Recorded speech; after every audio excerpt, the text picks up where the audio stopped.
a little bit about myself, I guess, first, because I like to introduce myself before I get into this. So you just heard all that, so I'm not going to read it, but I do have quite a bit of experience doing field work and doing research in this field. There's me with a Barbary macaque.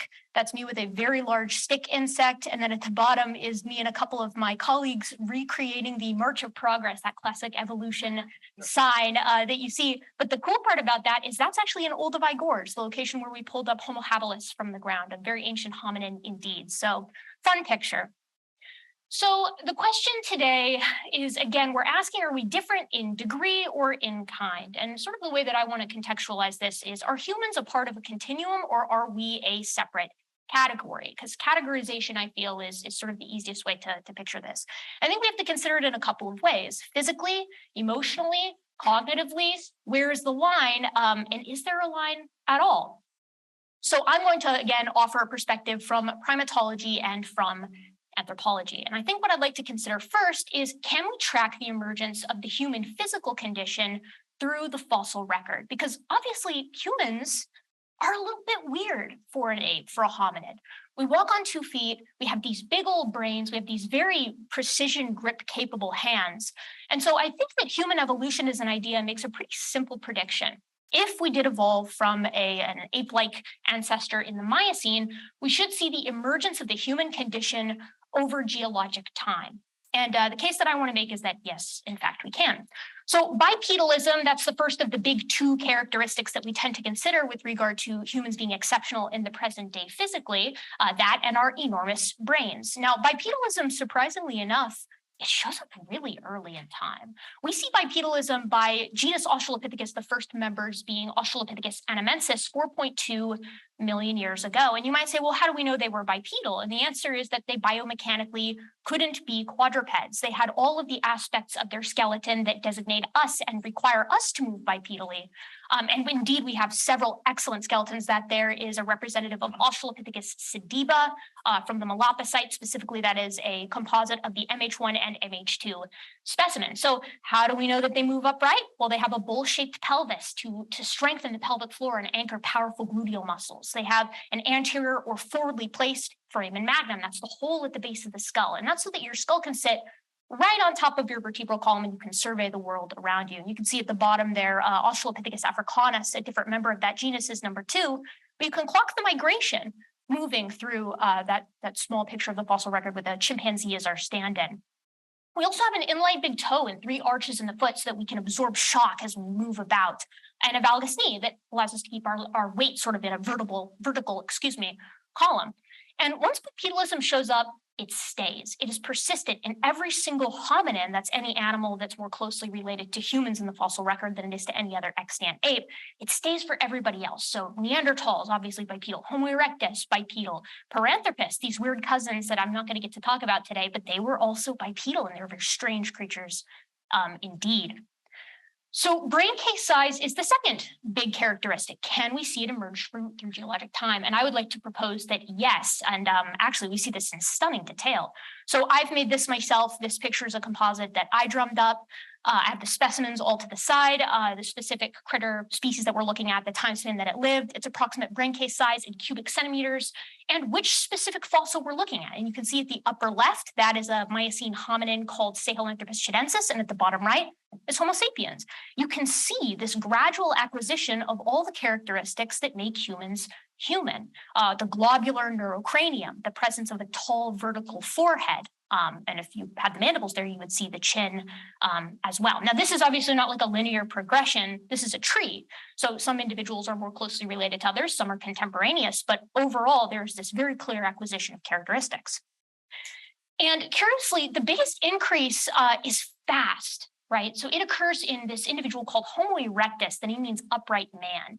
This is a bipedally walking, tool-using hominin that lived from about 2 million years ago, sensu lato. So that means in a broad sense, because anthropologists love to argue about whether or not a species comprises multiple subspecies or not.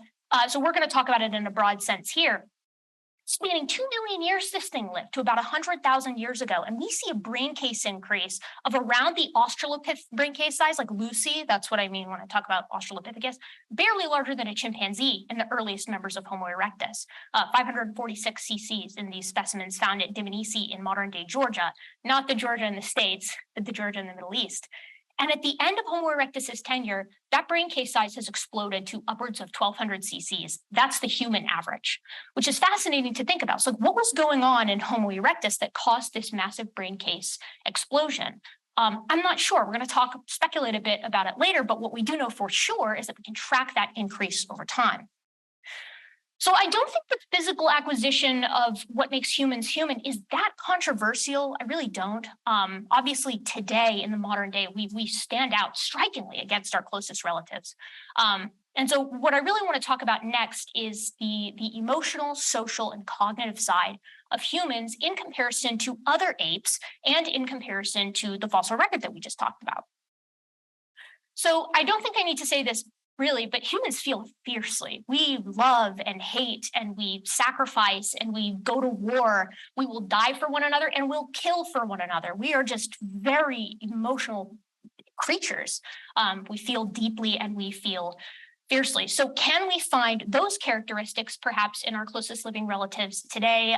And like I said, in the past. And what I'm going to be focusing on is going to be the Pannins. So we're hominins. Pannins is sort of our sister group. This comprises chimpanzees, you can see at the upper right there, and bonobos, who are there on the upper left. You might be thinking, okay, well, these are both just chimpanzees. But these two couldn't be more different. Chimpanzees are patriarchal. They have an alpha male. They are solving their problems frequently with violence and fights, although they can cooperate and sort of de-escalate things as well. Whereas bonobos, who are just a river, they're just over the river from chimpanzees, they're matriarchal. They have an alpha female, and they solve things rather peacefully in comparison to their cousins. Which is interesting because we almost see the two sides of humanity here, I think, our violent side and our peaceful side, our combative side and our cooperative side. And we share 99.1%, that's the newest number that I've seen, of our coding DNA, and approximately 96% of our entire genome with these critters. And what's interesting, and what I think it's lost often, is that, they're our closest relatives with regard to overall genome comparison, but we're also theirs. They share more with us genomically than they do with gorillas, which I think is very odd, and especially because you just look at them, they seem like they would share more with gorillas, but they don't. And when it comes to chimpanzees, and when it comes to our sort of comparison with the rest of the extant world, I like to focus on the apes because of this familiarity and because of this similarity. They're a nice stand-in, albeit perhaps sometimes inappropriate, for what the common ancestor between the two of us might have been like.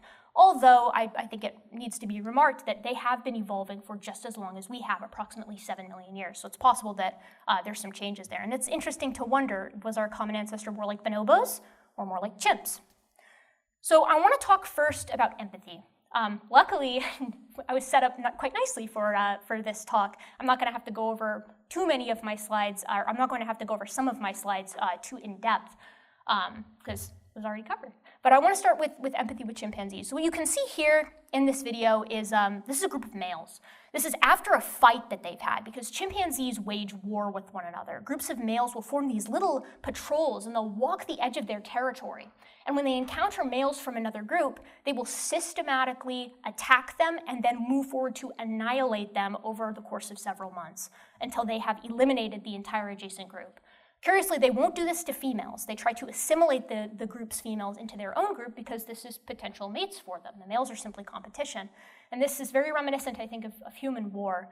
But these guys have just had an encounter with other males, and they are stressed. You can tell because their hair is all on end, called this piloerection.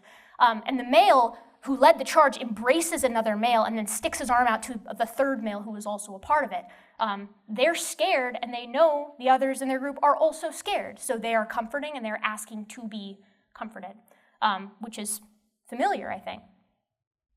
Chimpanzees are also known for reconciliation and consolation. So when they have these big fights between the groups, obviously they don't get kissed and make up, but within groups they do. So what's remarkable about chimps and bonobos is after they have a fight, the individuals will come back together, groom one another, kiss one another on the lips, even in bonobos, and embrace. They make up, and tensions go down, and cortisol goes down. And of course, this occurs as well between mothers and their offspring. As you can see, this mother is comforting her crying child who's trying to get down from this pole that he overestimated that he was capable of climbing. But I want to tell you an anecdote from Fazale, who we already talked about a little bit today. He's a famous Dutch primatologist. And he worked at the Yerkes station of chimpanzees, and he has this wonderful anecdote about these two chimpanzees at his site, Amos and Daisy. So like I said, chimpanzees have an alpha male, and they have these very strict linear dominance hierarchies. And in his group of chimpanzees, Amos was one of these higher-ranking males. And DeWaal thinks back very fondly on Amos. He's this very handsome male, beautiful coat, and just like nice kind of gracile features. And he said one day when they opened up the gates to let all the chimps out into their enclosure, Amos wouldn't leave. They measured his vitals, and he was breathing at 60 times per minute. He was very sick. Suddenly, seemingly, he had not shown any signs of illness up until this point. So they isolated him from the rest of the chimps, brought down a gate, and Daisy, a younger female, came up to the bars where Amos was leaning up against the concrete. She started grooming his ears. And then she started taking hay and straw that was sitting in the enclosure and shoving it between Amos's back and the concrete wall, because he was so sick that he couldn't build himself a nest. So she built one for him, even though they were separated by a wall. She knew he was uncomfortable. She was capable of picturing herself in that situation and acting upon it to reduce his suffering. And Amos later died. They had to put him down. It turns out he'd had this enormous infection in his abdomen and ridiculously enlarged liver. And as we sort of recalled earlier, the response to these chimpanzees to the death of this group mate was very bizarre. They let the chimpanzees in to visit the body, and they sit there in somber silence, sometimes putting their ears up to his chest or trying to groom him or arouse him. But nothing happens, of course. And then what's strange is that the entire group loses their appetite for like a full day. It sounds a bit like a vigil almost. So I think that this is all very familiar behavior. And it leads me to discuss a little bit more about theory of mind, because I think chimpanzees, as again we've discussed already, are firmly in the category of having a theory of mind. There are dozens and dozens of studies out there on chimpanzees, for instance, warning unaware group members of danger. They do this in the wild, and they do this in captivity. So you get a group of chimpanzees that are minding their own business, walking through the rainforest, and boom, there's a snake on the ground. Chimpanzees will preferentially warn group members that they know haven't seen the snake over ones that they know who have. That's from Crawford et al., 2012. This one was shocking to me. They preferentially comfort bereaved mothers. So when mothers give birth to stillborns, which does happen sometimes in the wild and of course in captivity, all the chimps in the group will preferentially groom that individual for several weeks, but especially on day one. They exhibit reconciliation and comforting behaviors to this individual specifically because they know that she was pregnant and does not have the baby with her. The baby is gone, it isn't there. And they're capable of understanding that that is highly impactful. That is a severe emotion that they must be feeling, so they preferentially groom. They mediate fights that they weren't involved in. This is classic behavior. And in fact, Franz de Waal and also Richard Wrangham and other primatologists talk about the best kind of alpha male in chimpanzees is not the fighter, but the mediator, the peacekeeper, the male who's capable of recognizing that there's discord in the group, who then intervenes and stops the parties from fighting, because that's what's better for the group, not duking it out every single time. And they'll do this for unrelated family members. And then we're going to show this video in a second. They will cooperate even when they don't get a reward, which I'm going to show you a video of that now from Yamamoto et al. 2009.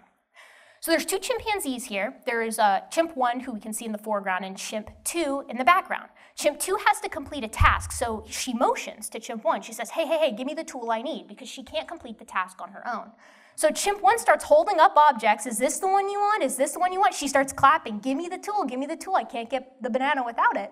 And eventually, chimp number 1 is going to say, okay, this must be the one that you want. And he's going to shuffle around, grab it, and eventually deliver it to chimp 2, who will, in a moment, take the tool from her.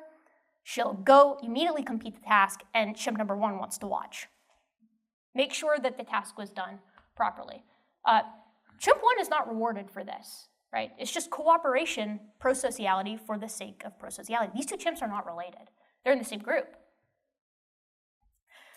But just as chimpanzees can cooperate and be incredibly altruistic and kind, they also mirror our violence. They are incredibly cruel animals at times.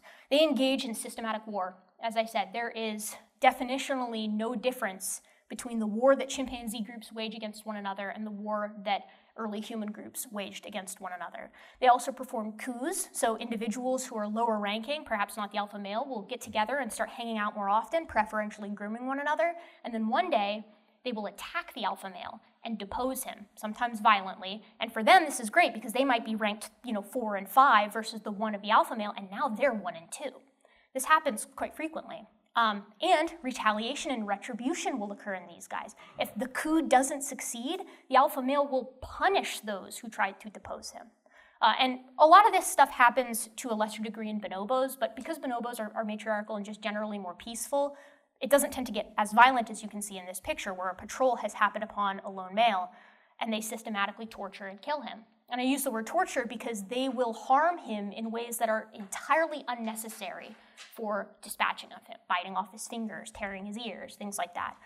And that is so gruesome. And then you think, but we've done that too as a species. And that's kind of sad and a little bit embarrassing. You already saw this. I had this stolen from me, this fun video of the monkeys, which I was so looking forward to getting I wanted that big laugh. The point I think was made. One thing I will add to what we already talked about is that chimpanzees are actually approximately as pro-social as human toddlers when it comes to pro-sociality. So what you can do is you can sit chimpanzees down and you can say, here's a red token and a blue token. You've got them in this little cage, much like what's going on here, but these are capuchin monkeys, not chimps. They can see one another and you can say, okay, you have these tokens. If you give me the red token, you get 5 grapes. But if you give me the blue token, you and your friend both get 3. So the reward is lesser for the individual who's behaving pro-socially, but the friend also gets the grapes. And they behave pro-socially around 60% of the time. Toddlers do about 70% of the time. So they're about on par with human toddlers with regard to spontaneous pro-sociality. So that's going to play, but we don't need to watch it. Humor. I like to think about things that separate us from other living apes, and a sense of humor is something that comes up all the time. But panins, so chimps and bonobos, do appear to have a sense of humor. And when I say a sense of humor, I mean one that's kind of slapstick, but still quite familiar. So they laugh when they get tickled. They make this little sound. See if you guys can hear this. Can you guys hear the laughing?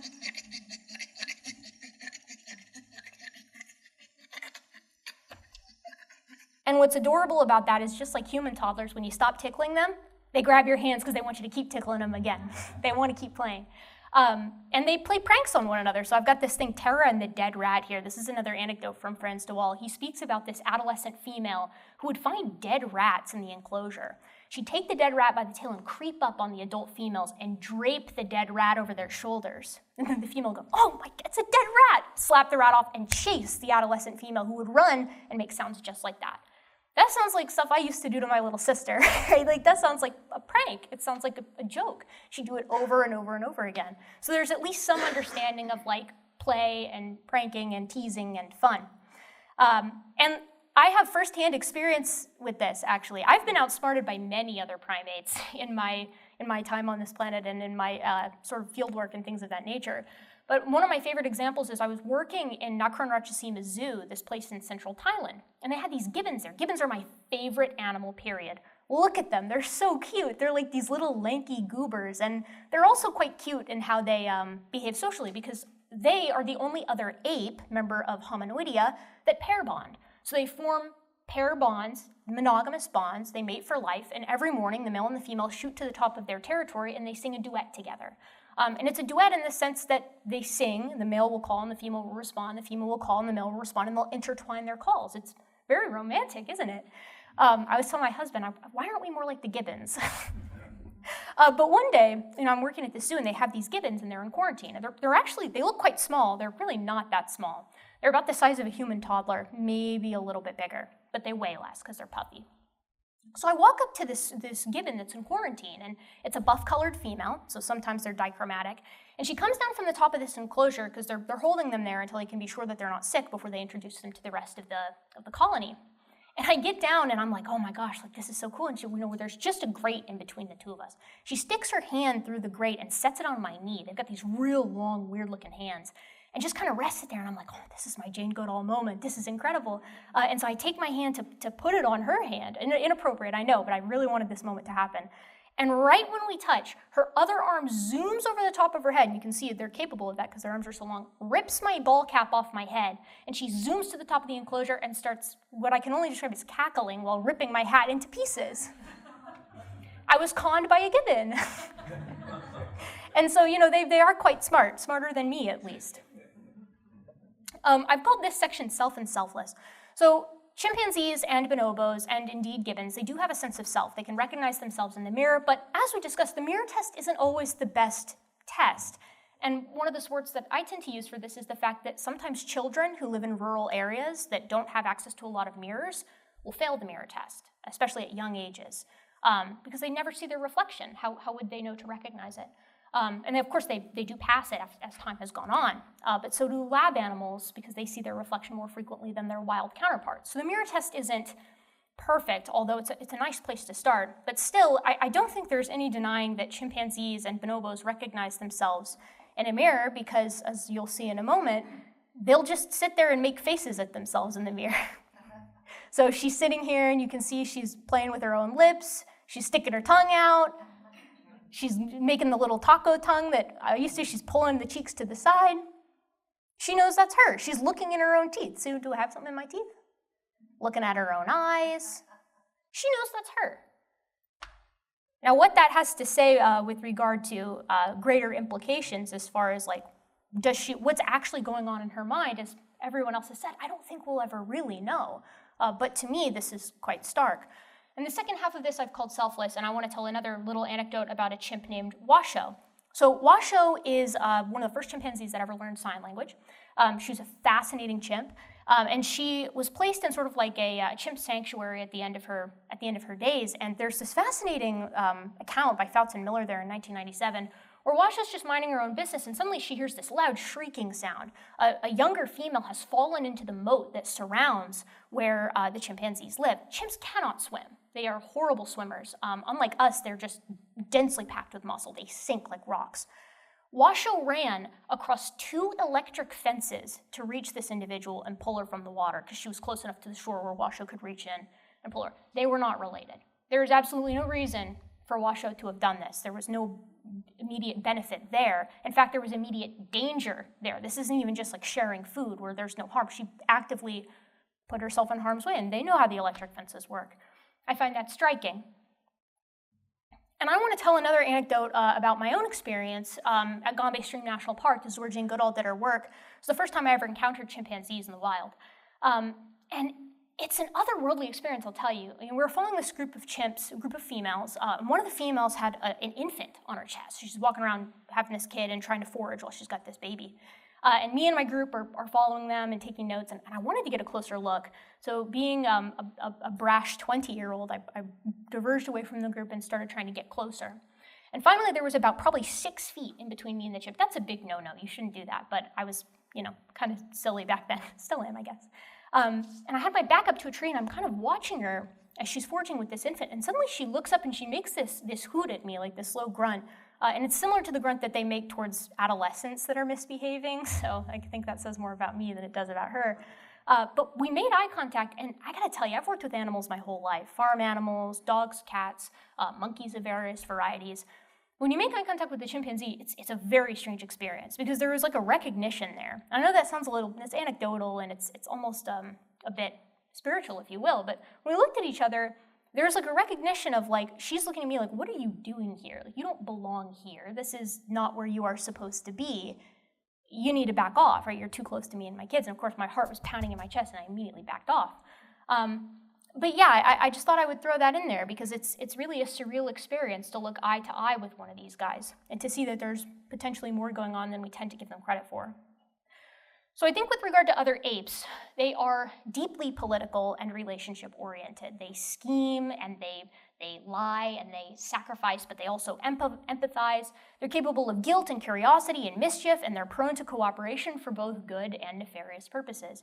And I really like this this video here, this is a father gorilla in captivity watching an inchworm and his curious son.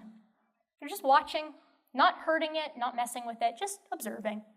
But what about their cognitive abilities? Like, it's one thing to feel a wide range of emotions, but how smart are they? So we talked a bit about speech earlier. I want to speak a little bit more to this because language is truly remarkable in humans. But I would like to propose that it is simply what normal apes do dialed up to 11. It is an exceptional version of a precursor. So for instance, if we go back to really kind of dumb monkeys called geladas, Therapithecus gelata, they're like these baboon-type critters. Their vocalization patterns follow basic human language laws of efficiency called Zipf's and Menzerath's law. Campbell's monkeys and panins, so chimps and bonobos, both utilize syntax and grammar in their communication. So what I mean when I say that is, like in the case of the Campbell's monkeys, they have a call that means predator. So they'll say, ook, predator. Oh no, there's a big predator coming. And then they will alter that call with a secondary call that tells everybody in the group whether the predator is coming from above or below, whether it's a crowned eagle or perhaps a leopard. And they respond accordingly, right? And we've proven this with playback tests with these guys. Chimps do this in a similar way, although they do it with gestures. And what I find very interesting too is that human toddlers and chimpanzees actually have a 90% overlap, approximately 90, it's like 89, I think, of innate gestures. So like you can see this chimpanzee, when he sticks his hand out, everybody in here knows exactly what he's saying. Give me.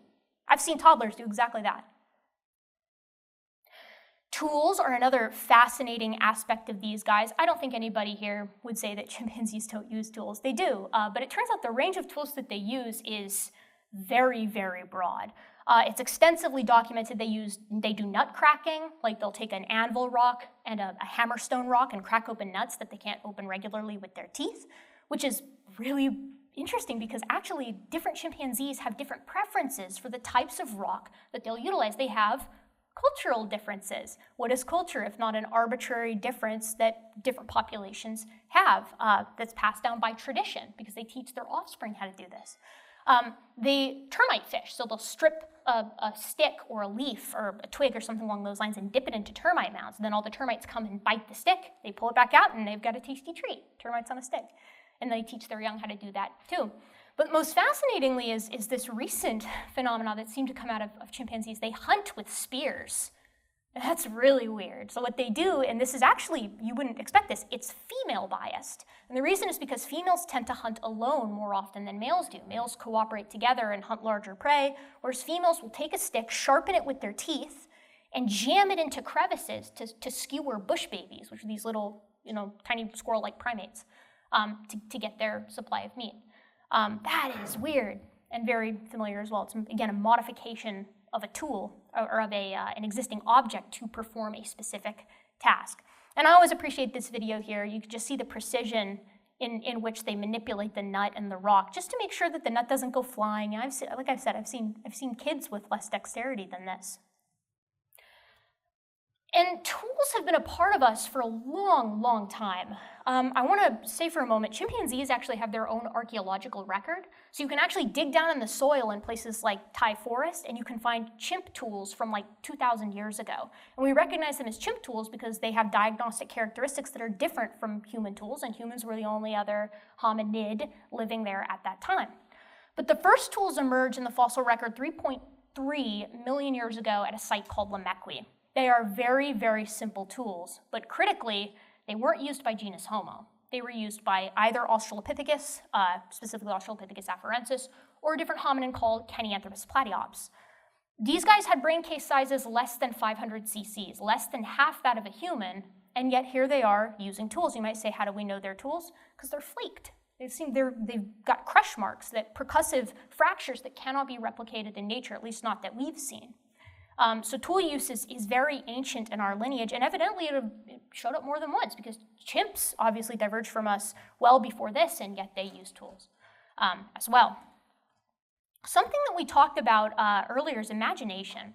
And I think imagination is particularly hard to talk about with regard to non-human animals because we can't look into their mind. It's hard to actually see what imagination is and how it manifests. We don't really know what they're thinking. But I do want to share an interesting anecdote provided by Richard Wrangham about this chimpanzee named Kakama. So Kakama is a wild chimpanzee. He's a young male.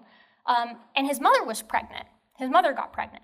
And once she was pregnant enough to show, and it was visible to everybody in the group that she was pregnant, he started carrying around a stick.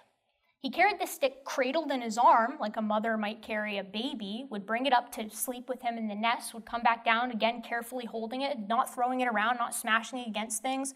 If memory serves, he even holds it up to his chest, almost like he's mimicking lactation. What is that if not imagining that the stick is a baby? I have a hard time categorizing that as anything else. Is it the kind of imagination humans do? No, obviously not. We can imagine entire situations in our head, but this is a precursor, at least in my mind. It's the capacity to imagine something that isn't there is a reality. And evidently this was him preparing for the fact that he was going to have a sibling, because once he did have a sibling, he behaved with this new infant in exactly the same way, as long as his mom would let him. Chimp moms are pretty particular about who they'll let touch their kids. This next slide I think is funny because you've also already seen it.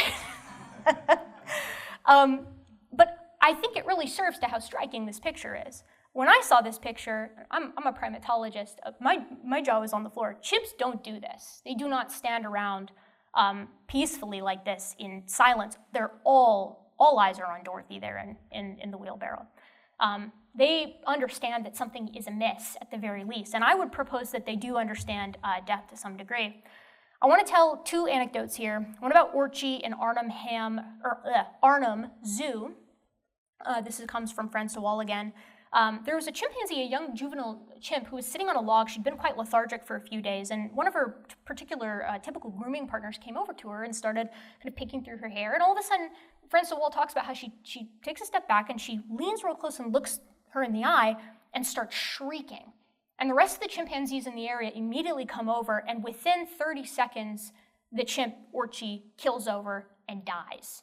I believe it was a massive heart attack, but if memory serves, it's possible it could have also been an infection that, similar to Amos earlier, they don't like to show their weakness because they're so hierarchical.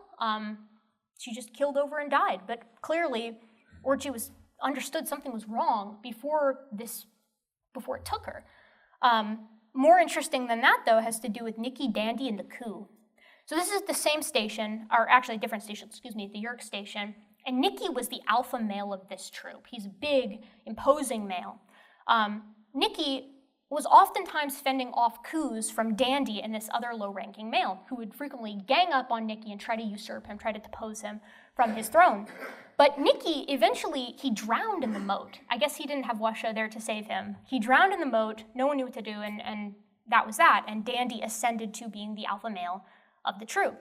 But what's fascinating is that the zoo had been being recorded for quite some time for this documentary series on chimpanzee life at the zoo. So 2 years later, when the documentary was finished, the researchers thought, well, what would happen if we showed Dandy, the current alpha, video of Nicky, who died 2 years ago?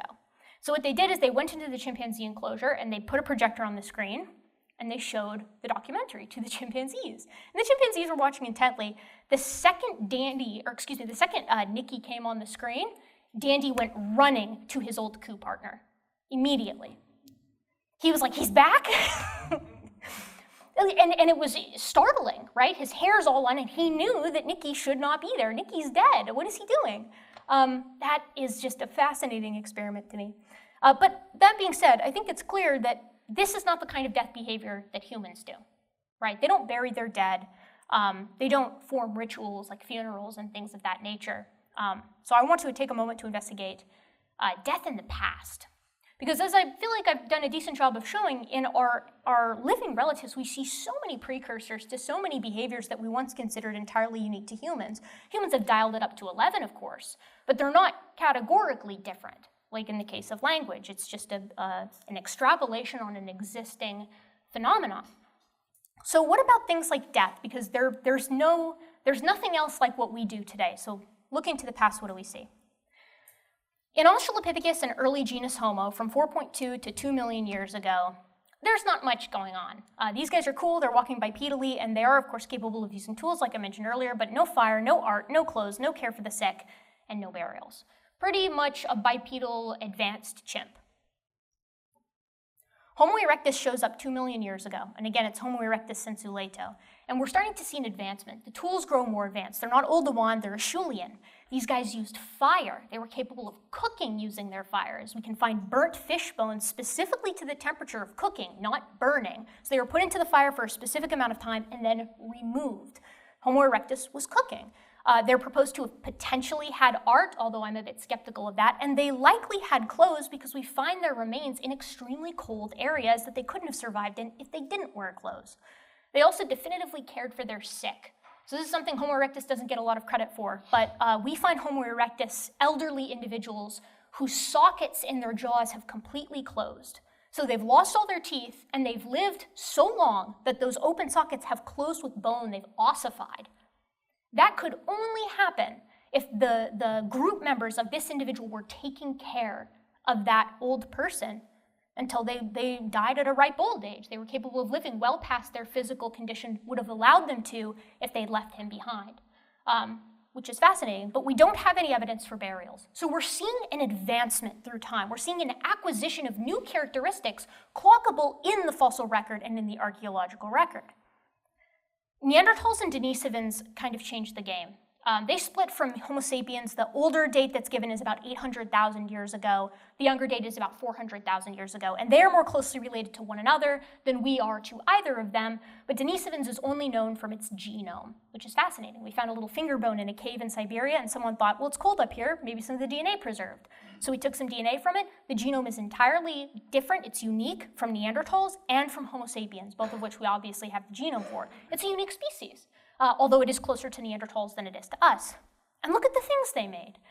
Denisovans is credited for that beautiful greenish bracelet with a borehole in the side. They made fantastic points. They used fire, they cooked, they had art, they wore clothes, they definitively cared for their sick, just as Homo erectus did before.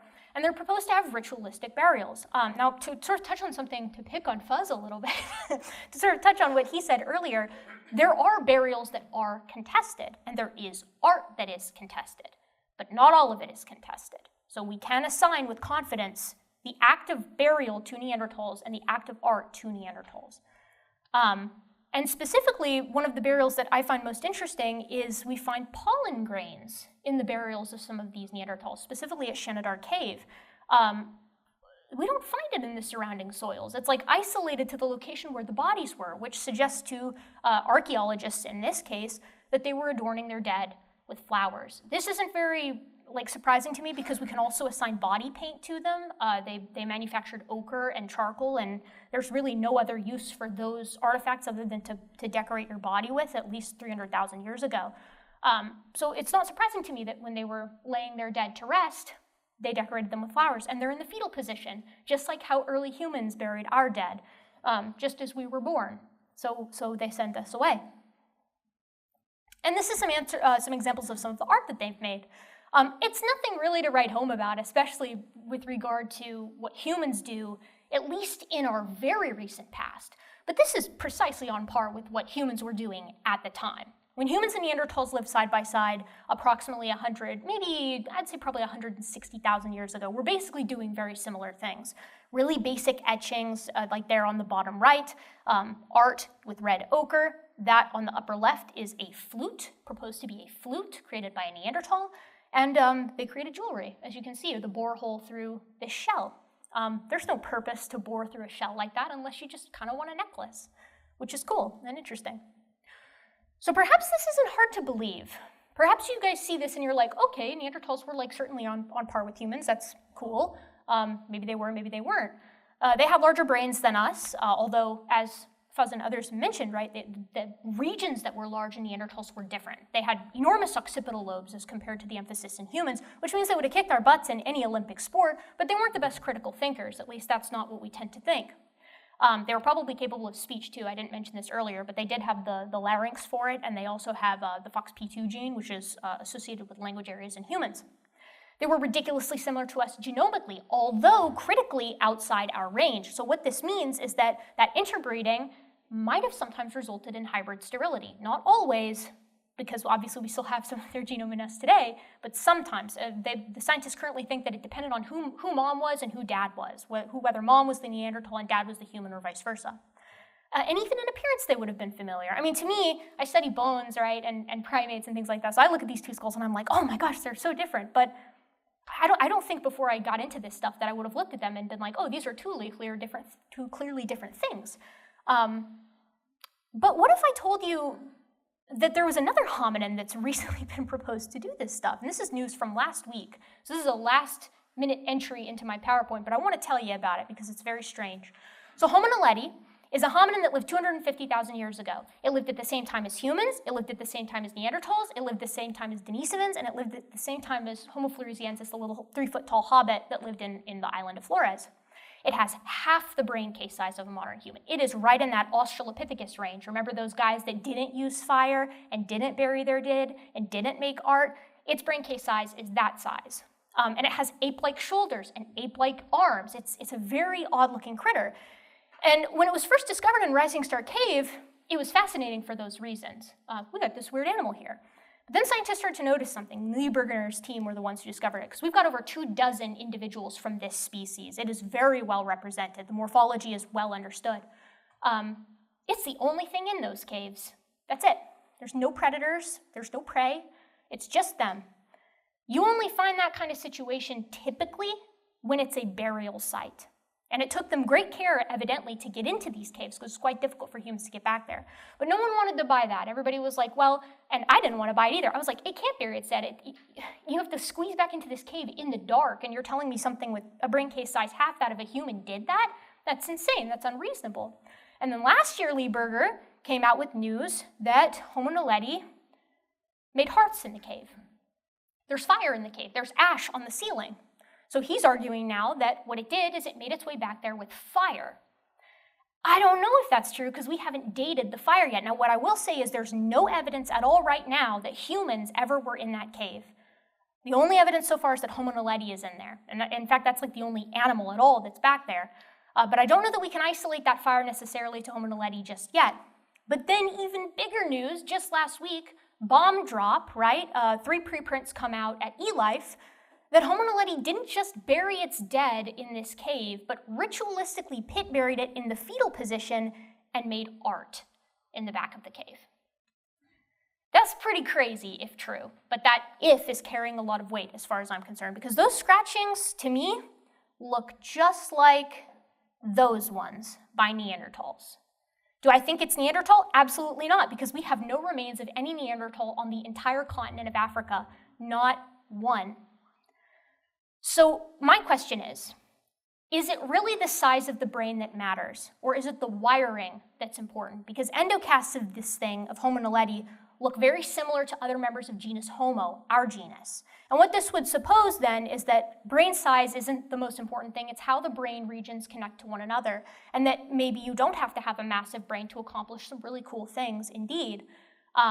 And more than anything else, I think it shows us that humans exist on a continuum in space and time, that there are critters that don't look very much like us, that do things very much like us, and that we can see the emergence of our condition in all its facets through time. We can see the emergence of all of the different tools that we use, all of the different emotions that we have, and even, I would propose, the concept of symbolism. And the reason I say that is because what are these scratchings? What do they mean? They're not a drawing of any physical thing. They're a bunch of geometric marks. This is what we assign to early genus Homo, to early Homo sapiens, as one of the indications that they were gaining a symbolistic understanding.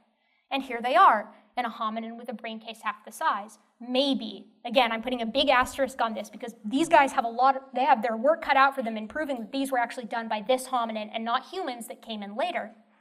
But regardless, I think we do exist on a continuum of space and time, and that humans are just exceptional critters, and we are the only ones left. And it's fun to ask why that might be. But as, again, we talked about earlier, we weren't the only ones for the vast majority of our species' existence. Neanderthals only disappeared 40,000 years ago. We shared the world with them for 260,000 years, and with Denisovans, and with Homo naledi, and with Homo floresiensis. We interacted with them, interbred with some of them, and evidently exchanged cultures with them too, because Neanderthals are found using fiber knot technology after we find it in humans, which is fascinating to think about. So I just kind of want to go through, because I wrote some notes on what Fuzz said, so I want to kind of talk a bit on, very briefly, on what he said about symbolism, open-ended combination, theory of mind, and social capacity. I think we find each and every one of those either leading up to humans in precursor forms or existing in other hominids today. But I'd love to discuss it more. So thank you very much for hearing me out. Hopefully I didn't go too much over time. Did I go over time? Oh, yes. Awesome. Thank you, guys. I appreciate it.